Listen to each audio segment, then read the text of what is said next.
World population డేగా ప్రకటించారు.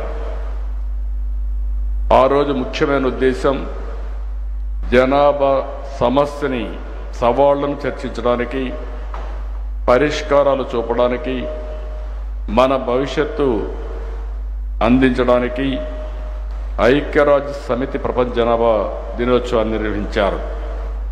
ఈ సంవత్సరం థీమ్ చూస్తే empowering young people to create the families they want in a fair and hopeful world అనే సబ్జెక్ట్ మీద ఈ సంవత్సరం ఈ జనాభా దినోత్సవాన్ని జరుపుకుంటున్నాం. ఈరోజు మనం ఒకసారి చూసినప్పుడు ప్రపంచంలో 10 నుంచి 24 సంవత్సరాల వయసు ఉన్న వాళ్ళు 1.8 బిలియన్ యంగ్ పీపుల్ ఉన్నారు. ఈ సందర్భంగా నేను మీ అందరికీ తెలుగు మన గురుజాడ అప్పారావు గారి యొక్క కోట్ చేస్తున్నా. దేశమంటే మట్టి కాదోయ్, దేశమంటే మనుషులోయ్ అని ఆనాడే గురుజాడ అప్పారావు గారు చెప్పారు. దీన్ని సునిశ్చితంగా మనందరూ ఆలోచించుకోవాల్సిన అవసరం ఉంది. దేశం అంటే రాష్ట్రాలు, ప్రాంతాలు, పట్టణాలు, సరిహద్దులు, భూభాగాలే కాదు. దేశం అంటే మనుషులు, వారి అవసరాలు, మంచి జీవన ప్రమాణాలు, ప్రజల కష్టాలు, సమస్యల పరిష్కారం. అప్పుడే ఈ దేశానికి ఒక మీనింగ్ ఉంటుంది.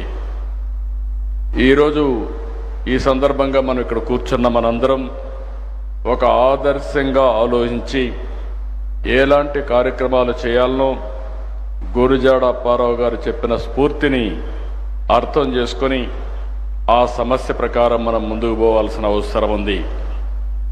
ఒకప్పుడు జనాభా అంటే ఎక్కువ జనాభా ఉంది, నీళ్లు పెరగడం లేదు, ఆహారం పెరగడం లేదు, అదే మరిగా ఎయిర్ పెరగడం లేదు, గాలి పెరగడం లేదు, అనేక సమస్యలు వస్తాయని మనందరం కూడా పెరుగుదలపైనే ఫోకస్ చేశాం. కానీ ఈరోజు మనం చూడంగానే నేను కూడా అందులో ఒకడిని. నేను సమైక్య ఆంధ్రప్రదేశ్లో జనాభా నియంత్రణ కోసం ఆ రోజు ఫ్యామిలీ ప్లానింగ్కి ఎక్కువ ప్రోత్సాహాలు ఇచ్చాం. ఒక మాటలో చెప్పాలంటే ఆ రోజు నేను 2 పిల్లల కంటే ఎక్కువ ఉంటే స్థానిక సంస్థల్లో పోటీ చేయడానికి అర్హత లేదని నేనే చట్టాన్ని తీసుకొచ్చాను. ఈరోజు మళ్ళీ వచ్చి జనాభా నియంత్రణ కాదు, జనాభా నిర్వహణ చేయాలి, దీనిపైన మీ సూచనలు ఇమ్మని ఈ సమావేశాలు అడిగామంటే అది మార్పు. ఎవరైనా సరే ఒక్కొక్కసారి కొన్ని పాలసీలు తీసుకొచ్చినప్పుడు ఆ పాలసీలు కానీ తగిన ఫలితాలు రానప్పుడు, పరిస్థితులు మారినప్పుడు మళ్ళీ ఎప్పటికప్పుడు మనందరం కరెక్టివ్ మెజర్స్ తీసుకోకపోతే చాలా సమస్యలు వస్తాయి. ఒకప్పుడు జనాభా అంటే మీరు ఒకసారి చూస్తే చాలా పెద్ద ఎత్తున వేరే దేశాలు జనాభా ఎక్కువ ఉండే దేశాలని చాలా చులకనగా చూసేవాళ్ళు. ఈరోజు మీరు చూస్తే ఎక్కడ జనాభా ఎక్కువ ఉంటే ఆ దేశాలపైన ప్రపంచం మొత్తం ఆధారపడే పరిస్థితి వచ్చారంటే అది జనాభా విశిష్టత అని చెప్పి కూడా నేను మీకు తెలియజేస్తున్నా. జనాభా అనేది భారం కాదు, జనమే అతిపెద్ద ఆస్తిగా భావించే కాలం వచ్చింది. ఇప్పుడు భారతదేశం అగ్ర రాజ్యాలతో పోటీ పడుతుంటే మన దేశంలో బలమైన మానవ వనరులే కారణం. ఒకప్పుడు మన యొక్క మనుషుల్ని మనం ఒక్కసారి ఆలోచించుకుంటే ఎక్కువ జనాభా ఉన్నారు, ఈ దేశం అభివృద్ధి అవుతుందని ఆలోచించే పరిస్థితి నుంచి ఆ జనాభాని మనకు ఒక పెద్ద అడ్వాంటేజ్గా మారే పరిస్థితికి వచ్చింది. ప్రపంచంలో మీరు ఒకసారి చూసినప్పుడు ఎక్కువ జనాభా ఉండే దేశం భారతదేశం. 143 కోట్ల జనాభా ఉండే ఏకైక దేశం భారతదేశం. చైనా కూడా కిందికి వెళ్ళిపోయారు, 130 కోట్లకు వచ్చే పరిస్థితికి వచ్చారు. దీన్ని మీరు ఒకసారి చూసినప్పుడు ప్రపంచమంతా కూడా జనాభా తగ్గిపోయే పరిస్థితి వస్తూ ఉంది. బర్త్ రేట్ పడిపోయే పరిస్థితి వస్తూ ఉంది. యువశక్తి క్షీణించే పరిస్థితి వస్తూ ఉంది. వృద్ధులు పెరిగే పరిస్థితి వస్తూ ఉంది. ఏ దేశమైతే ఏజింగ్ ప్రాబ్లమ్స్ వస్తాయో ఆ దేశంలో గ్రోత్ ఆగిపోతుంది. ఇంకొక పక్క మీరు చూస్తే భవిష్యత్తులో చాలా సమస్యలు వచ్చే పరిస్థితి వస్తాయి. అందుకే ఈరోజు మనం అందరం కూడా ఆలోచించుకోవాల్సిన అవసరం ఉంది. ఈరోజు ఒక్కసారి ఫెర్టిలిటీ రేట్ ప్రపంచం అంతా చూస్తే మీకు అవగాహన వస్తుంది. అమెరికాలో ఫెర్టిలిటీ రేట్ 1.62, యూకేలో 1.54, Hungary 1.50, France 1.49, Russia 1.47, Germany 1.46, Canada 1.33, Japan 1.23, China 1.02, ఇంకొక పక్కన సింగపూర్ 0.96.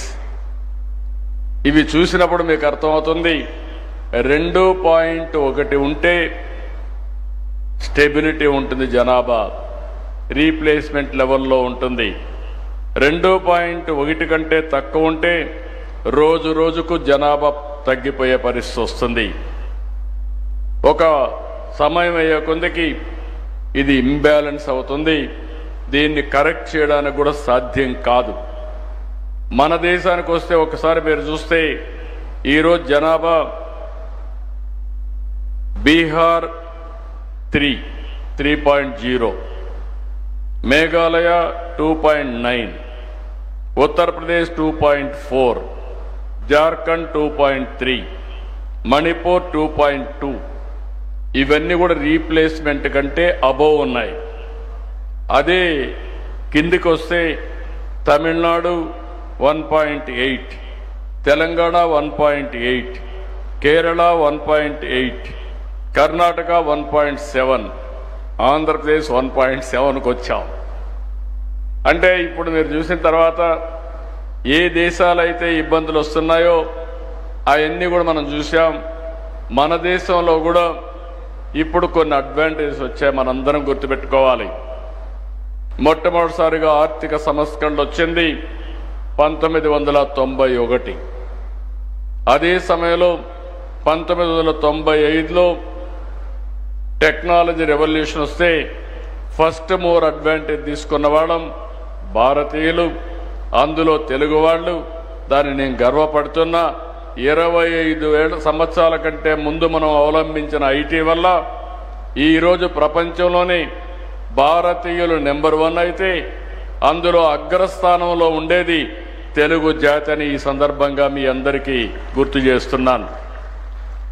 అలాంటి సందర్భంలో ఈరోజు మనం చూసినప్పుడు ఈరోజు ఒక ఆర్టికల్ చూస్తే నాకు ఎంతో ఆనందం కలిగింది. ఇటీవల మీరు ఎక్కడికి పోయినా మీరు చూస్తూ ఉంటే ఎక్కువ అమెరికాలో ఈరోజు సంపన్న భారతీయం 43 దేశాలకు చెందిన 125 మంది బిలియనీర్లలో మన వాళ్ళు 12 మంది ఉన్నారు. అంటే 10% బిలియనీర్స్ మనవాళ్లే ఉన్నారు ప్రపంచంలో. ఇండియాలో ఉండేవాళ్ళు కాదు, అమెరికాలో ఉండేవాళ్ళల్లో వేరే దేశాల్లో కూడా వీళ్లే ఉన్నారంటే ఈరోజు ఏమాత్రం కూడా సందేహం లేదు. ప్రపంచంలో హైయెస్ట్ పర్ క్యాపిటా ఇన్కమ్ ఎవరంటే మొన్నటి వరకు జూయిష్ ఉండేవాళ్ళు, ఇప్పుడు భారతీయులని చెప్పడానికి నేను గర్వపడుతున్నానని చెప్పి కూడా నేను మీకు తెలియజేస్తున్నా. అది జనాభా ప్రభావం. మూడోది, మన దేశంలో ఇప్పుడుండే జనాభా ఎగ్జాక్ట్గా రాబోయే 20 సంవత్సరాలు 2047 వరకు డెమోగ్రఫిక్ అడ్వాంటేజ్ ఉంటుంది. అది కూడా సౌత్ ఇండియా వల్ల కాదు, బీహార్, యూపీ కొన్ని రాష్ట్రాల వల్ల, పెద్ద రాష్ట్రాల వల్ల. అయితే ఇది రాబోయే రోజుల్లో అక్కడ కూడా డిసడ్వాంటేజ్ వస్తుంది. ఈ విషయంలో మనం ఒక్కసారి